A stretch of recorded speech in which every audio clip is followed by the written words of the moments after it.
मेरा सांस पूरी तरह से उड़ा हुआ था। मैं मुश्किल से कांपते हुए मुंह पर हाथ रखकर अलमारी में छुपकर कमरे का मंजर देख रही थी। मेरा दिल इस कदर तेजी से धड़क रहा था कि मैं मेरे दिल की धड़कनों को अपनी कानों तक सुन सकती थी। वह मर्द बाहर ही खड़ा था। वह कभी बिस्तर के नीचे देखा तो कभी दीवार में लगे अलमारी खोलकर मुझे ढूंढ रहा था। उसके चेहरे पर एक मुस्कुराहट फैली हुई थी। मुझे विश्वास था कि अब वह अलमारी की तरफ ही आएगा जहां पर मैं छुपी थी, और वही हुआ। उसने जैसे ही अलमारी की तरफ कदम बढ़ाए मेरी आत्मा कांप उठी थी। उस काले बदसूरत आदमी के हाथ में एक कुत्ता था जो जीभ निकाले देख रहा था, और तभी एक झटके में अलमारी खुली और उस इंसान ने मेरे साथ। मेरा नाम पायल है। मेरी उम्र 12 साल है। मैं बहुत ही गरीब घर से संबंध रखती हूँ। मैं देखने में ऐसी थी कि कोई एक बार देख लेता तो मेरी तरफ देखता ही रहता। सिर्फ खूबसूरती में ही मालामाल थी, बाकी हमारे घर के हालात बहुत ही ख़राब थे। मैं मर्दाना कपड़े सिलती और मेरे सिलाई के किए हुए मर्दाना कपड़ों की तो पूरे इलाके में धूम मची हुई थी। जो भी एक बार मुझसे अपना सूट सिलाई करवाता था वह फिर ब्रांडेड और महंगे कपड़े को भी भूल जाता था। मेरे हाथों में कच्छ कमल ही ऐसा था। मुझे अपनी खूबी और हुनर पर खूब घमंड था। मेरे सिलाई किए हुए मर्दाना कपड़े बिल्कुल किसी ब्रांडेड बुकिंग के लाए हुए लगते थे। इसीलिए कई डिजाइनर बुटीक वाले मुझे अपने बुटीक पर रखने की इच्छा रखते थे, लेकिन मैं सबको मना कर दिया करती थी। मैं अपनी मेहनत के पैसे अपनी मर्जी से वसूल करती थी। समय के साथ साथ मेरे हाथों की और भी सफाई आ गई और मुझे थोड़ा बहुत घमंड भी आता चला गया। मुझे जहाँ फ़ायदा लगता मैं वहीं काम करती थी, और अब तो मर्दों के मुंह से मांगी कीमत लेकर उनके कपड़े सिलाया करती थी। अभी मेरे पास लगभग 5 सूट पड़े थे जो कि सिलाई करके मुझे इसी हफ्ते में देने थे। इसके अलावा एक बुटीक के लिए भी हर महीने कुछ सूट सिलाई कर दिया करती थी। मैंने एक नज़र अपनी टूटी दीवारों के ऊपर डाली जो जगह जगह से प्लास्टर उखड़ रहा था और पूरा घर पुराना हो चुका था। मैंने ठंडी सी सांस भरी और फिर सोचने लगी कि इस महीने जितने भी पैसे बनेंगे उनमें से अपने कमरे की मरम्मत करवाऊंगी।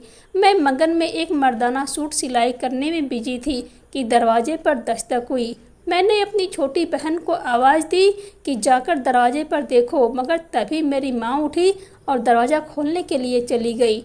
न जाने दरवाजे पर कौन था। एक पल को तो बिल्कुल ही खामोशी छा चुकी थी। मैं कपड़े सिलाई करने में बिजी थी कि तभी मुझे मेरे कमरे में एक भारी भरकम कदमों की आवाज़ सुनाई दी। वह कदमों की आवाज़ सुनकर मैं फौरन से नज़र उठाकर दरवाजे की तरफ देखा तो पल भर को सामने खड़े आदमी को देखकर मैं सहम गई थी। सामने एक काला दानव की तरह एक आदमी खड़ा हुआ था। उसका कद शायद 6 फीट से भी ऊपर का मालूम होता था। वह बहुत ही मोटा और काला भट्ट इस तरह की काली रंगत का मालिक था कि मुझे तो दिमाग में पहला ख्याल यही आया था कि यह कोई अफ्रीका का कल हबशी है जो यहाँ पर आ गया है। उसके मोटे मोटे भद्दी सी नाक नक्श और कोई रंगत। फिर उस पर इंसान की उस अजीब सी मुस्कुराहट देखकर सबसे पहले मुझे अपने दुपट्टे का ख्याल आया था जो मैंने गर्मी और घुटन की वजह से उतारकर साइड पर रख दिया था। मेरे लिए वह इंसान बिल्कुल अजनबी था। उस इंसान का यहाँ क्या काम था? मैं तो उसे जानती तक नहीं थी। यह कोई हमारा रिश्तेदार तो नहीं था, फिर भी हमारे घर में क्यों आया था? दूसरा सवाल मेरे दिमाग में यह आया कि मेरी माँ ने उसे अंदर आने ही क्यों दिया, यहाँ तक कि वह सीधा मेरे कमरे में बिना किसी दस्तक के दाखिल भी हो गया था। मेरी माँ भी कुछ पलों के बाद ही मेरे कमरे में आ गई थी। मैंने सवालिया नज़रों से अपनी माँ को देखा और माँ ने मेरी तरफ देखा। तभी माँ बोली कि यह कह रहे हैं कि तुमसे सिलाई के बारे में बात करनी है। मुझे अचंभा हुआ था, मगर शायद वह भी मेरा कोई ग्राहक ही था जो मुझे अपना सूट सिलवाई करना चाहता था। यही सोचकर मैंने उसे बिठाया तो उसने बगैर किसी लाख लपेट की अपनी बात कहनी शुरू कर दी। टूटी फूटी हिंदी में बात कर रहा था कि उसे मेरे सिलाई किए हुए मर्दाना कपड़े बहुत पसंद आए हैं।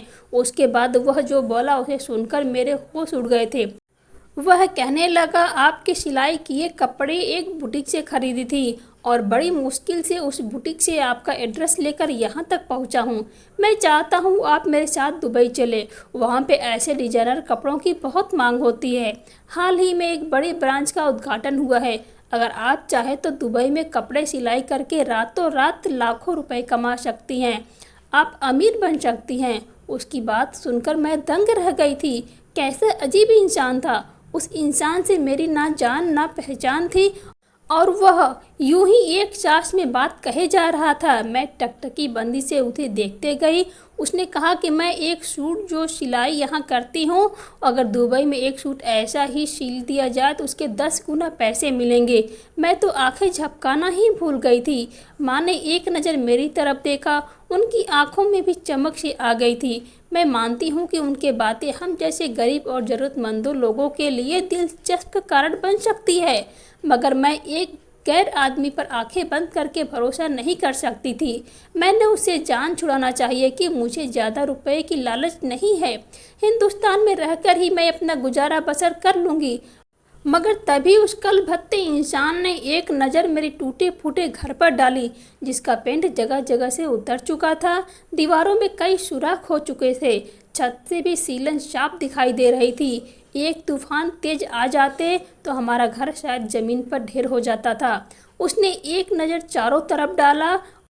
आप नहीं चाहते कि आपका यह पुराना मकान की जगह एक आलीशान महल जैसा घर खड़ा हो।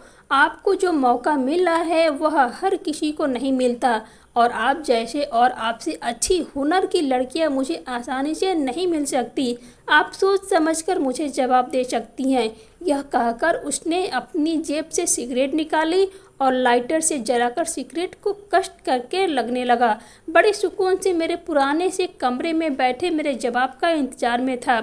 मैं सोच में पड़ चुकी थी। बात तो उसकी ठीक थी। मैं कौन सा अनोखा काम जानती थी। यहाँ मुझे इतनी सिलाई वाली दुनिया भरी पड़ी है और यह मौका बार बार भी नहीं मिलता। मुझे आगे तो बढ़ना था। मैं अपने घर की एक अकेली कमाने वाली थी। पापा मेरे मर चुके थे। बहन भाई सब छोटे थे। खर्च और बढ़ती महंगाई ने कमर तोड़ रखी थी। मैं हिंदुस्तान में रहकर जी तोड़ मेहनत कर लेती तो 2000 से ऊपर की सिलाई के पैसे नहीं ले सकती थी, लेकिन दुबई में दिन भर में थे मेरे पास ज़्यादा पैसे कमाने का मौका बार बार नहीं आ सकता था। मैं यही सोच रही थी। इससे पहले कि मैं कुछ और कहती, उस इंसान ने अपनी जेब से चेक निकाली और मेरी माँ की तरफ बढ़ा दिया। कहने लगा, यह एक मामूली सा एडवांस है। अगर आप मेरे आंसर को स्वीकार कर ले तो मैं आपको इससे 2 गुना पैसे दे दूंगा और ताकि आप अपना घर अच्छी तरह से ठीक कर ले। मेरी माँ जब चेक देखा तो एक पल को मेरी माँ के हाथ कांप उठे थे। उन्होंने खुद को संभालते हुए अपने सूखे होठों को ज़बान में फैली और चेक मेरी तरफ बढ़ा दिया। चेक पर लिखा पैसे देखकर मैं भी हैरान हो चुकी थी। चेक पर तो 10 लाख रकम थी। मैं बड़ी हैरान रह गई थी। उस इंसान ने तो मुझे अभी से ही 10 लाख दे दिए थे। मेरे दिल में लालच जाग उठा था। मेरी माँ का भी कुछ ऐसा ही हाल था। मुझे लगा शायद यही आखिरी मौका हो अपनी किस्मत संवारने का। मुझसे पहले ही मेरी माँ बोली कि मेरी बेटी दुबई जरूर जाएगी, आप बस उसके जाने का इंतज़ाम करते हैं।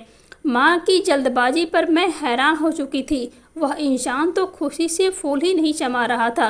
वह वहाँ से बाकी के मामले तय करने के लिए जा चुका था, जबकि मैं माँ को देखने लगी। मेरे हाथ में बैठे बैठे 10 लाख रुपए आ चुके थे, मगर वह इंसान इतनी बड़ी रकम हम लोगों को क्यों देकर गया था। इतनी रकम तो मैं ज़िंदगी में पहली बार देखी थी।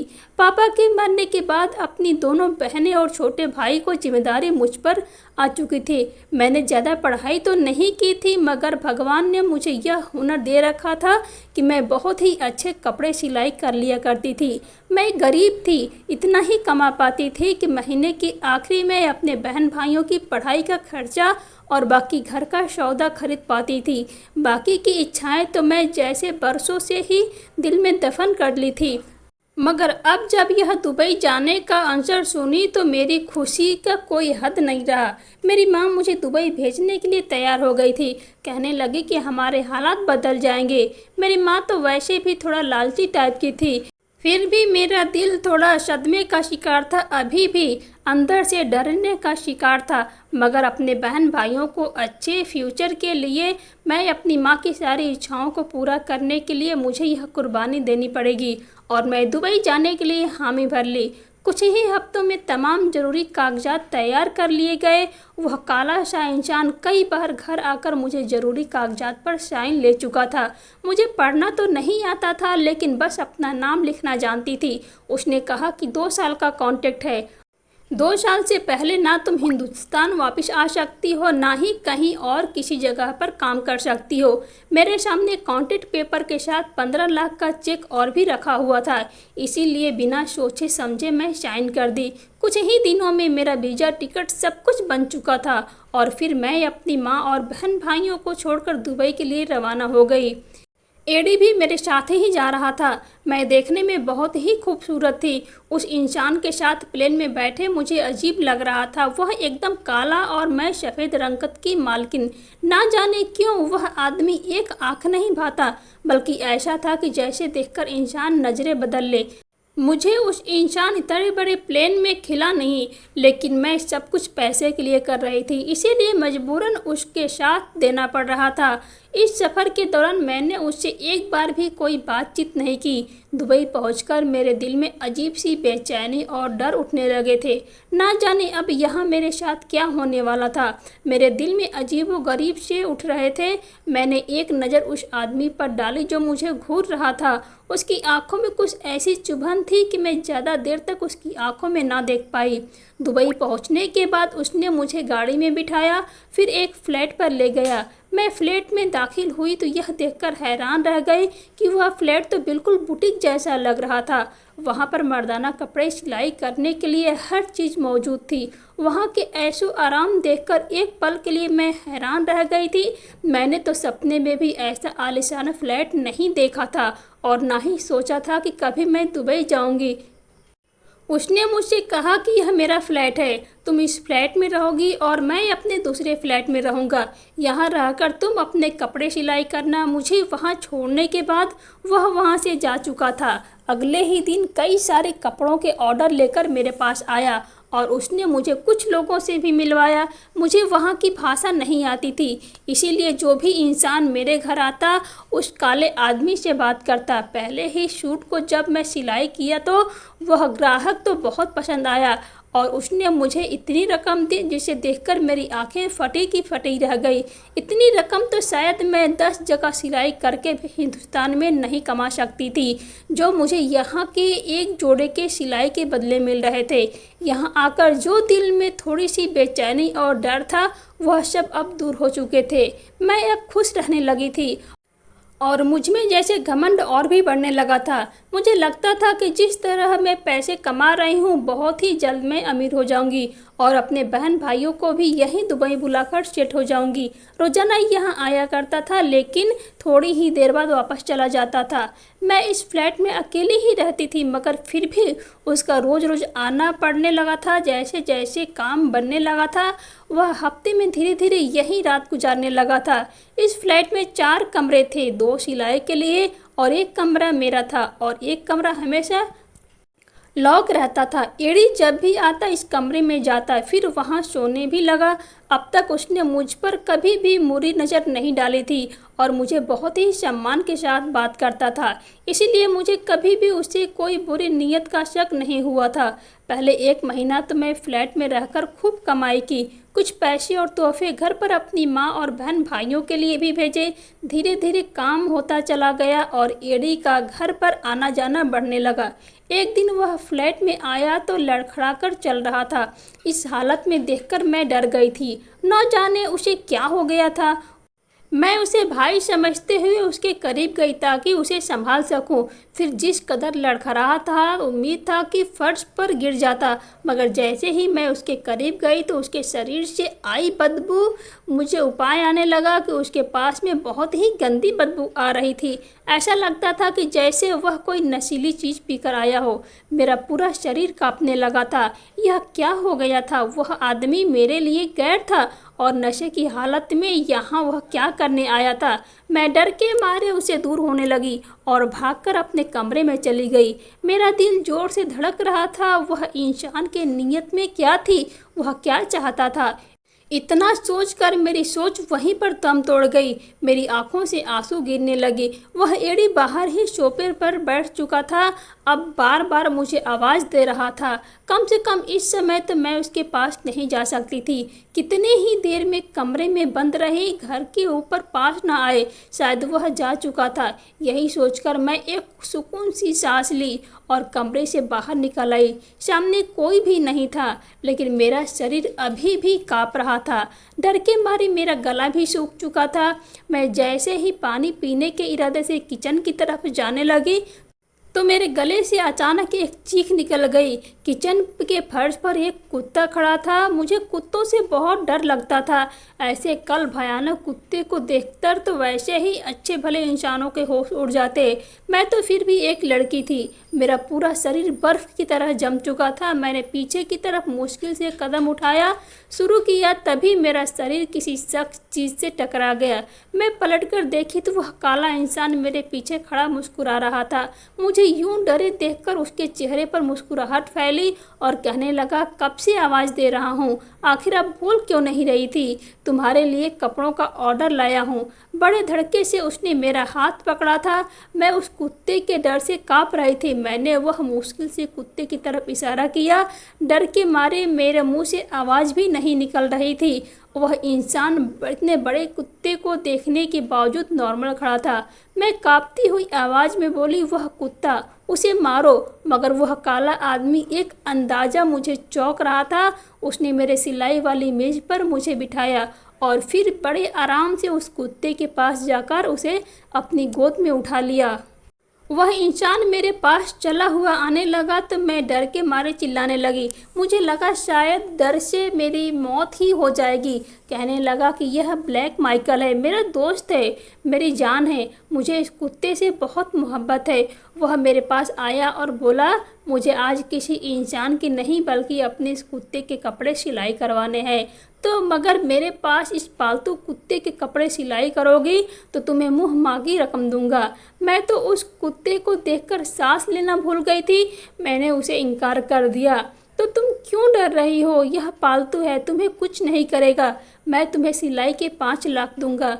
5 लाख सुनकर मैं खामोश हो गई। अभी कल ही मेरी माँ से बात हुई थी कि वह कह रही थी कि छोटी बहन की बहुत अच्छी जगह रिश्ता आया था, लेकिन वह जल्दी शादी मांग रहे थे। मेरी माँ ने मुझसे कहा कि मैं उन्हें जल्द से जल्द शादी के लिए पैसे भेजूं। मेरे लिए अच्छा मौका था। वह अभी भी नशे में मुझे बड़े गौर से देख रहा था और उस आदमी के हाथ में कुत्ता भी उसी के जैसी रंगत का काला था। मैंने कहा, ठीक है, मैं सिल दूंगी। मेरे शब्द डर के मारे काँप रहे थे, लेकिन मुझे पैसों की ज़रूरत थी, इसलिए मैंने हामी भर दी। फिर उसने उस कुत्ते को टेबल पर बिठा दिया। मैंने इंच टेप उठाया और नाप लेने के लिए उसकी तरफ बढ़ी। मैंने कांपते हुए हाथों से मैंने कुत्ते का नाप लिया। उसके बाद वह कालू उस कुत्ते को लेकर अपने कमरे में चला गया। डर के मारे मैं वहीं रह गई थी, लेकिन मैं नहीं जानती थी कि मेरी आजमाइशों का सिलसिला शुरू हो चुका है। रात को जब मैं अपने कमरे में सो रही थी तो मुझे यह महसूस हुआ कि जैसे कोई चीज़ मेरे शरीर के साथ लिपटी हुई है। जैसे ही मैंने आंखें खोली तो सांस लेना भूल गई थी। वही काला कुत्ता मेरे शरीर को अपनी लपेटे में लिए हुए था। डर के मारे मैं चिल्ला भी नहीं पा रही थी, लेकिन फिर भी हिम्मत करके चीख मारी थी। वह कुत्ता पीछे से हट गया था। बड़ी मुश्किल से उठकर दरवाजे पर गई। सामने कालू खड़ा था। मैं बिना सोचे समझे ही उसके सीने से लगकर फुट फुट कर रोने लगी। मुझे उस समय कुछ भी समझ नहीं आ रहा था। कुत्ते की डर की वजह से मेरी जान निकली हुई थी। मैं नहीं जानती थी कि किसी मुसीबत को दावत दे दी थी। मेरे होश तो उस समय उड़े जब उस आदमी के पकड़ मुझ पर मजबूत हुई। उसने अपनी बाहों का घेरा तंग किया था और अपने काले से होठ मेरी गर्दन पर रख दिए थे। मुझे ऐसा लगा कि जैसे करंट लगा हो। मैंने झटके से खुद को आज़ाद किया, लेकिन वह मेरी तरफ कदम बढ़ाने लगा। अब समय आ गया है कि मैं तुम पर सारी सच्चाई खोल दूं। वह मेरे करीब आया और मुझे दोनों बाजू में पकड़ लिया और अपना काला चेहरा मेरे चेहरे के करीब किया और बोला कि मैं तुमसे मुलाकात करने से पहले ही मैं तुम्हें देख चुका था। एक बार मैं बुटीक के कपड़े खरीद रहा था और मैंने उस समय तुम्हें बुटीक में ही देखा था। उस समय मुझे तो तुम्हारी सिलाई की कोई मतलब नहीं था, मुझे तो बस तुमसे मतलब था। तुम्हारी खूबसूरती को देखकर मैं अपने होश खो बैठा था। लेकिन मैं जानता था कि तुम जैसी खूबसूरत लड़की मुझ जैसे बदसूरत इंसान से कभी भी शादी नहीं करेगी। मैंने तुम्हें पाने का दूसरा रास्ता अपनाया। कहते हैं मोहब्बत और जंग में सब जाया जाए, इसीलिए मैंने यह रास्ता चुना। जब तुम बुटीक से चली गए तो मैंने तुम्हारा पीछा किया, तुम्हारा घर देखा, फिर उसी बुटीक के ऑनर को तुम्हारे बारे में मालूम किया। तुम अपनी गरीब मजबूर लड़की थी, इसीलिए मैंने तुम्हारी मजबूरी की कीमत लगाई थी। वह फिर कहने लगा कि मैं जानता था कि तुम्हें पढ़ना लिखना नहीं आता, इसलिए तुमसे मैरिज पेपर पर डॉक्यूमेंट पर साइन किए थे। कानूनी तौर पर मैं तुम्हारा पति हूँ और तुम मेरी पत्नी हो। इस बात ने तो मेरे सर पर पहाड़ तोड़ दिए थे। मेरे सर पर एक धमाका हुआ था। मैं फटी फटी आंखों से उसे देख रही थी। वह बड़ी प्यासी सी नज़र से मेरी तरफ बढ़ा था। मेरा तो यह हाल था कि अब करूं तो क्या करूं। एक तो ना जाने उसके जात और धर्म का पता नहीं था, ऊपर से इस कदर बदसूरत था कि उसकी आंख भरकर देख भी नहीं सकती थी। और वह कैसा घिनौना खेल मेरे साथ खेल चुका था। मैं पागलों की तरह चीखने लगी। मैं रोते हुए कहने लगी कि मैंने उसके सामने हाथ जोड़ते हुए कहा कि मुझे छोड़ दो, मैं तुम्हारे साथ नहीं रहना चाहती। वह मेरी बात सुनकर कहने लगा कि मुझे सारी ज़िंदगी तुम्हारे साथ ही गुजारनी है और तुम चाहकर भी मुझसे छुटकारा हासिल नहीं कर सकती, क्योंकि मैं तुम्हें पसंद करता हूँ। वरना कौन बेवकूफ़ होगा जो 25 लाख सिर्फ सिलाई के एडवांस में देगा, और तुम्हारी पूरी कीमत अदा कर चुका हूँ। इसलिए अब तुम्हारे और नखरे नहीं देखूंगा। और बहुत ही गुस्से से कह रहा था। फिर मुझे दुल्हन की खूबसूरत जोड़ा देकर चला गया। कहने लगा रात को तैयार रहना, मुझे आज की रात कोई भी ड्रामा नहीं चाहिए। वह जा चुका था और मैं यूं ही थी जैसे कि मेरे शरीर में जान ही ना हो। कैसे घटिया खेल खेल गया था मेरे साथ। मेरी मजबूरी को किस तरह से उसने इस्तेमाल किया था। यह तो सच है कि कोई भी सिर्फ कपड़े के सिलाई के लिए इतनी बड़ी रकम नहीं देता। मैं कैसे सोच लिया था कि सिर्फ इतने कपड़े सिलाई करवाने के आदमी ने मुझे दुबई ले जा रहा था। पहले तो मैं अपनी बेवकूफ़ी पर फूट फूट कर रोई, लेकिन फिर यह सोचा कि मुझे यहाँ से भाग जाना चाहिए। यही फैसला करते हुए मैं जल्दी से खड़ी हुई और कमरे के बाहर आ गई। जैसे ही दरवाज़ा खोलना चाहा तो यह बाहर से लॉक था। मैंने दरवाज़ा बजाना शुरू कर दिया, कोई दरवाज़ा खोलो, मेरी मदद करे, मुझे इस आदमी से नफरत है, मैं इसके साथ नहीं रहना चाहती। कोई मेरी मदद को नहीं आया। खिड़की की तरफ देखी, बड़ी खिड़की के जरिए भाग सकूं। मैं हर तरफ से मायूस होकर अपने कमरे में आ गई। सामने बेड पर एक साइड नेट का बेहद खूबसूरत था गाउन रखा था, लेकिन उस बदसूरत इंसान का अपने साथ ख्याल करने से मुझे कांपने पर मजबूर कर रहा था। वह कल भट्टा इंसान आज मेरे शरीर को छुएगा, यह सोचकर मेरे लिए किसी कयामत से कम नहीं था। इसलिए मैंने खुद को एक अलमारी में छुपा लिया था। वह किसी भी समय घर के अंदर आ सकता था। जैसे ही मैं खुद को अलमारी में छुपाया, मुझे बाहर के दरवाजे की खुलने की आवाज़ आई। मुझे लगा जैसे किसी ने मेरा दिल मुट्ठी में जकड़ लिया हो। मैं मुंह पर हाथ रखा और अलमारी में छुपकर कमरे का मंजर देख रही थी। मेरा दिल इस कदर तेजी से धड़क रहा था कि मैं अपने दिल की धड़कनें अपने कानों तक सुन सकती थी। वह आदमी बाहर ही खड़ा था। वह कभी बिस्तर के नीचे देखता तो कभी दीवार पर लगी अलमारी को खोलकर मुझे ढूंढ रहा था। बार बार मेरा नाम लेकर पुकार रहा था। उसके चेहरे पर एक मुस्कुराहट फैली हुई थी। मुझे विश्वास था कि अब वह इसी अलमारी की तरफ बढ़ेगा जहाँ पे मैं छुपी थी। और वही हुआ। जैसे ही वह अलमारी की तरफ बढ़ा, मेरी सांस गले में ही अटक गई थी और फिर अचानक ही उसने अलमारी का दरवाज़ा खोल दिया और हाथ पकड़कर मुझे बाहर निकाल दिया। मैं उसके सामने रोने लगी। मैंने कहा तुम्हारे साथ नहीं रह सकती क्योंकि मैं एक हिंदू लड़की हूँ, और तब तुम्हारे साथ कोई रिश्ता नहीं बन सकती जब तक तुम खुद मेरा धर्म स्वीकार न कर लो और मेरे रीति रिवाज के अनुसार मुझसे शादी न कर लो। मेरी बात सुनकर वह कुछ देर तक मुझे गौर से देखने लगा। मैं यह जान चुकी थी कि मेरे पास अब भागने का कोई रास्ता नहीं बचा, इसलिए मैंने किस्मत के आगे हथियार डाल दिए थे। मेरी बात सुनकर वह कहने लगा मुझे तुम्हारी हर बात मंजूर है, तुम तैयार हो जाओ और फिर हम तुम्हारे रीति रिवाज के अनुसार फेरे लेकर शादी करेंगे और मैं तुम्हारे धर्म को भी अपना लूँगा। और फिर वही हुआ। मैं किसी बेजान शरीर की तरह मुझे एक पंडित के पास ले गया। वहाँ पंडित जी के सामने उसने अपने बारे में सब कुछ बता दिया। हमारे रीति रिवाज के अनुसार मेरी और उसकी शादी करवाई और फिर उसने मेरा धर्म भी अपना लिया और फिर मेरा हाथ पकड़कर गाड़ी में ले आया। गाड़ी उस समय ड्राइवर चला रहा था, वह पीछे मेरे साथ ही बैठ गया। उसने अपने पास बैठे देखा। मैं जब हकीकत को गहराई से सोचा तो मैं दहाड़े मार मार कर रोने लगी। नाजुक और सहमी लड़की थी जब वह इंसान मुझे बिल्कुल उल्टा था। मुझे बचपन से ही sunny beauty in the west की कहानी याद आने लगी। मेरे लिए वह इंसान एक पीसी था। उस इंसान के लिए यह रात अरमानों भरी थी, लेकिन मेरे लिए यह रात कयामत से भी कम नहीं थी।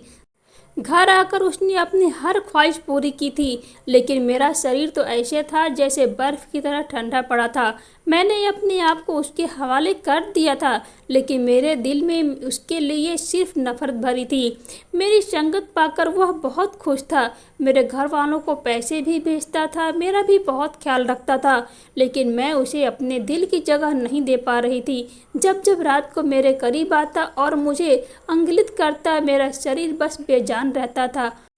वह मुझे शिकवा करता कि पायल, मैं तुमसे कितनी मोहब्बत करता हूँ, उसे भूल जाओ, मेरी मोहब्बत को स्वीकार करो। लेकिन मैं आज तक उसकी मोहब्बत को स्वीकार नहीं किया था। उसके बातचीत नहीं करती थी, ना ही उसकी तरफ देखती थी। मेरी शादी को कुछ महीने गुजर चुके थे जब मुझे एक बुरी खबर सुनने को मिली कि मैं उस इंसान की बच्चे की माँ बनने वाली हूँ। उस दिन मैं बहुत रोई थी। मुझे इस तरह रोता देखकर वह एकदम चुपचाप सा हो गया था। उस दिन मैंने अपनी नफ़रत का भरपूर इजहार किया था। मैंने कहा, तुम्हारी संगत की वजह से अब मुझे खुद से भी घिन लगने लगी है, क्योंकि तुम्हारा बच्चा भी तुम्हारी तरह बदसूरत होगा। जहर लाकर दे दो मेरे लिए, मौत आसान है, लेकिन तुम्हारी संगत मौत से भी ज़्यादा दर्दनाक है। मैं गुस्से में न जाने क्या क्या कह रही थी। वह खामोशी से मेरी बात सुनता रहा, फिर कमरे से बाहर निकल गया। उसके बाद वह इंसान मेरे सामने नहीं आया। समय यूं ही गुजरने लगा। जिस दिन मैं हॉस्पिटल गई, दर्द की वजह से मुझे लगा कि मैं मर जाऊंगी, उस समय वह मेरा हाथ थामे मुझे तसल्ली दे रहा था। मेरी पत्नी को कुछ नहीं होना चाहिए। और उसके बाद मैं बेहोश हो चुकी थी। जब मुझे होश आया तो मेरे कानों में बच्चे की रोने की आवाज़ सुनाई दी। मैंने आंखें खोली तो मेरा बच्चा भी जिंदा था और वह बहुत बहुत ही प्यारा था। उसने अपने पापा का रंग लिया था और मेरे नैन नक्श बहुत ही खूबसूरत था। मेरा बच्चा, उसे देखते ही मेरे दिल में ममता जाग उठी थी। लेकिन एंडी कहीं नहीं था। मैंने सिस्टर से उसके बारे में पूछा तो वह कहने लगी, आपको ब्लड की ज़रूरत थी। आपके पति ने आपकी खातिर अपने पास से सिर्फ एक बोतल खून दे सकते थे, लेकिन उन्होंने आपको अपनी बॉडी का आधा खून देकर आपकी ज़िंदगी बचाई है। वह आपको बचाने की जिद पर पड़ गए थे। उस समय वह आईसीयू में है। और यह सुनकर पहली बार मेरा दिल उस इंसान के लिए तड़पता था। मैं फौरन से उठी। सिस्टर ने मुझे मना किया उठने के लिए। मैं नहीं मानी, आईसीयू में आ गई। वह बेड पर आंखें बंद किए लेटा था। आज ना जाने मुझे उससे रहम आ रही थी, ना ही वह मुझे पता लगा रहा था।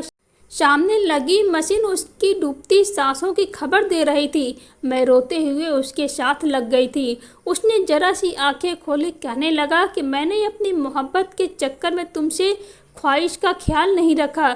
मुझे लगा था मेरी मोहब्बत की पुकार तुम मेरी इस गलती को माफ़ कर दोगी, लेकिन मुझे नहीं पता था कि तुम मुझसे इतनी नफरत करती हो। उसकी आंखों से आंसू बह रहे थे। वह कहने लगा, मैं काला जरूर हूँ लेकिन पत्थर दिल नहीं, वरना तुम्हें पाने के लिए इतना समय ना लगाता। जिस दिन पहली बार तुम्हें देखा दुबई लाया था, उसी रात तुम्हारा फ़ायदा उठा सकता था, लेकिन मैं तुमसे मोहब्बत करता था और तुम्हारी मोहब्बत के इंतज़ार में था कि मेरी मोहब्बत का प्रकाश शायद तुम्हारे दिल में भी मेरे लिए मोहब्बत जाग उठेगी और ना ही तुम्हारा धर्म अपनाता। मैं तुम्हारी मोहब्बत को पाना चाहता था, पत्नी बनाकर ज़िंदगी को खूबसूरत बनाना चाहता था। मेरे पास पैसे की कोई कमी नहीं थी, बस मेरी शक्ल को देखकर लड़कियां मुझसे दूर भागती थी। लेकिन मैंने अपनी ज़िंदगी देकर तुम्हारी ज़िंदगी बचाई है।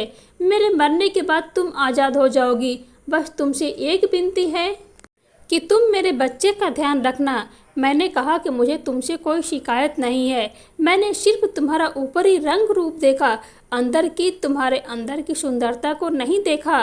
मुझे माफ़ कर दो, तुम्हारे अंदर इतनी सुंदरता है मुझे नहीं देखा, मुझे माफ़ कर दो, तुम्हें कुछ नहीं होगा। फिर कहीं से अचानक उसके दोस्त आ गए और उन लोगों ने ब्लड डोनेट करके उसकी जान बचाई। उस समय मैंने यह जाना कि रंग रूप अहमियत नहीं रखते, बस इंसान का इंसान होना ज़रूरी है। आज मैं अपने पति के साथ खुशहाल ज़िंदगी गुजार रही हूँ। शायद जितनी मोहब्बत मुझे कालू से मिली, मुझे विश्वास नहीं है कि किसी और से मुझे इतनी मोहब्बत मिल पाती। दोस्तों, मैं उम्मीद करती हूँ कि आपको यह कहानी पसंद आई होगी। अगर आपके दिल तक यह कहानी थोड़ा भी पहुँचा हो तो प्लीज़ हमारे चैनल को सब्सक्राइब करके इस कहानी को लाइक कीजिए और इस कहानी को ज़्यादा से ज़्यादा शेयर कीजिए। बहुत जल्द मिलेंगे इसी तरह और एक नई कहानी के साथ। नमस्कार।